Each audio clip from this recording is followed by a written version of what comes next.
जम्मू कश्मीर के उपराज्यपाल श्री मनोज सिन्हा ने गांदरबल के तलमुला स्थित कश्मीर केंद्रीय विश्वविद्यालय के मुख्य परिसर का दौरा किया और कुलपति प्रोफेसर रविंद्र नाथ और गांदरबल जिला प्रशासन के साथ प्रशासनिक ब्लॉक का औपचारिक उद्घाटन किया। उपराज्यपाल ने कहा कि कश्मीर केंद्रीय विश्वविद्यालय की स्थापना एक बड़ी और महत्वपूर्ण परियोजना है, क्योंकि जम्मू और कश्मीर और देश के अन्य हिस्सों से हजारों छात्र इसमें उच्च शिक्षा प्राप्त कर रहे हैं। उनकी प्राथमिकता विश्वविद्यालय को एक स्थायी परिसर में स्थापित करने के उनके प्रयासों का पूर्ण समर्थन करना होना चाहिए। उन्होंने कहा कि ये विश्वविद्यालय कश्मीर, विशेषकर गांदरबल के लोगों के लिए धरोहर है और हमें इसे और सुंदर बनाने के लिए मिलकर काम करना होगा। गांदरबल से विनाफ्ताब की रिपोर्ट।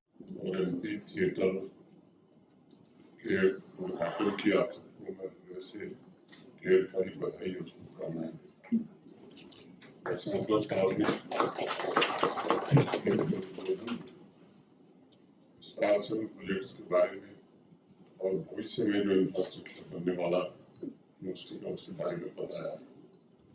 मैं उसके विस्तार में नहीं जाना चाहूँगा, लेकिन मैं ये जरूर कहना चाहता हूँ कि हायर एजुकेशनल इंफ्रास्ट्रक्चर के केंद्र में जनता के स्टूडेंट और टीचर इस दृष्टिकोण से अगर देखा जाए एडमिनिस्ट्रेटिव ब्लॉक सिर्फ वाइस चांसलर साहब या सभी डीन्स का चुनाव नहीं होगा, बल्कि संसाधन ये सुनिश्चित करेगा कि यूनिवर्सिटी का संचालन सही ढंग से हो रहा है। सभी रिसोर्सेस लर्निंग के लिए एक बेहतर वातावरण तैयार करने में मदद कर रहे हैं। 15 अगस्त को देश के स्वाधीनता की 79वीं वर्षगांठ धूमधाम से पूरे देश में मनाई गई और स्वतंत्रता की शताब्दी के लिए अगले 22 वर्षों का अवसर सबके सामने है। पूरे देश और दुनिया में सेंट्रल यूनिवर्सिटी ऑफ कश्मीर बुलंदी पर पहुंचे, नई ऊंचाइयों पर जा सके, इसकी जिम्मेदारी मैं समझता हूँ फैकल्टी मेंबर्स और एक नंबर लेनी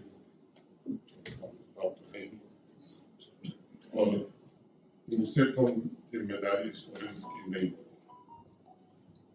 मेरी अपनी व्यक्तिगत राय है, इस जिम्मेदारी का सफलतापूर्वक निर्वहन करें। ये हम राष्ट्रीय शिक्षा नीति सबसे ताकतवर शिक्षा का उपयोग कर सकते हैं जम्मू कश्मीर के इस नीति को पूरी तरह से उसका इम्प्लीमेंटेशन और सभी फोर्सेस के साथ इसका ये सबसे बड़ा बदलाव रहेगा। बहुत से रिसर्च और इनोवेशन आगे को सीखते रहते थे, उन्हें अब इंटरनेशनल लेवल पर पहचान भी मिल सके। मुझे रविन्द्रनाथ टैगोर का एक वाक्य मैं आप लोगों से शेयर करना चाहता हूँ।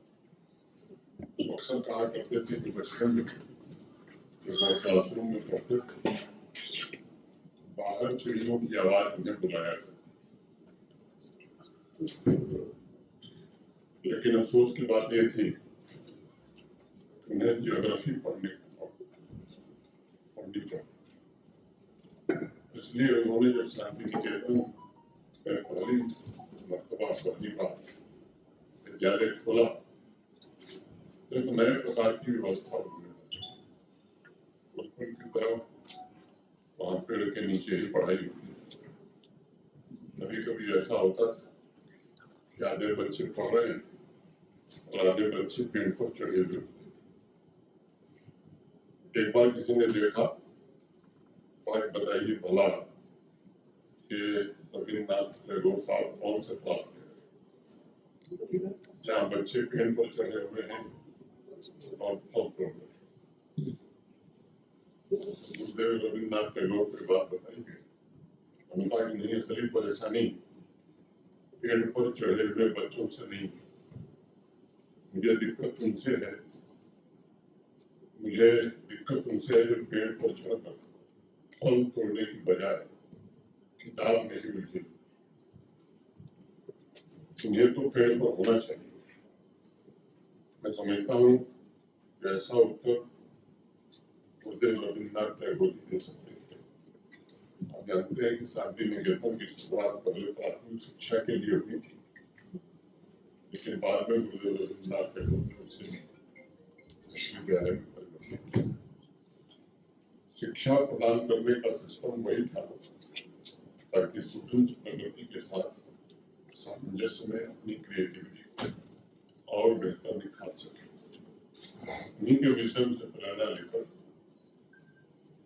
राष्ट्रीय शिक्षा नीति में इस बात का प्रावधान किया गया है कि स्टूडेंट्स को केवल क्लास में और किताबों पर चपल करके रखना है और सिलेबस से बाहर निकलकर अपने इनोवेशन से सेंट्रल यूनिवर्सिटी ऑफ कश्मीर के स्टूडेंट्स साहसी और प्रयासी बन सकेंगे और राष्ट्र निर्माण में बढ़ चढ़ करके योगदान भी देंगे।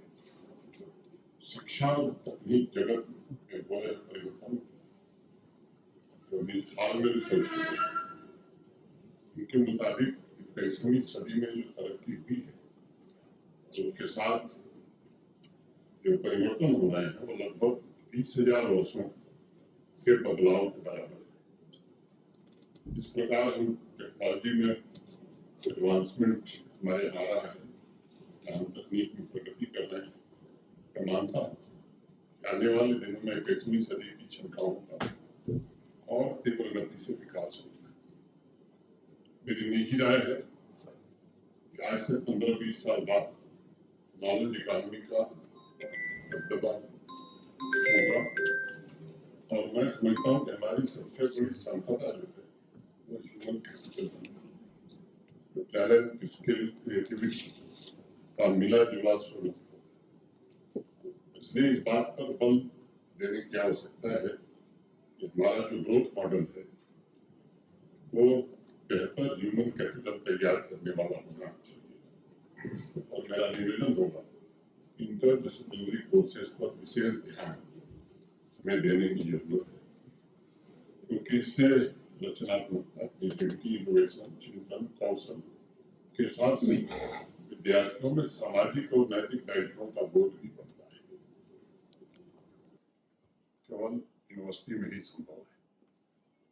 ये सच है कि पिछले 8-10 वर्ष भारत के आदरणीय प्रधानमंत्री जी के कारण अनेक premier educational institutions Jammu Kashmir में बन सके। कुछ का जिक्र हुआ है अभी मेरे पूर्व, चाहे वो IIT हो, IIM हो, दो सेंट्रल यूनिवर्सिटी हो, दो एम्स हो, उसमें से अधिकांश फंक्शनल हो गए,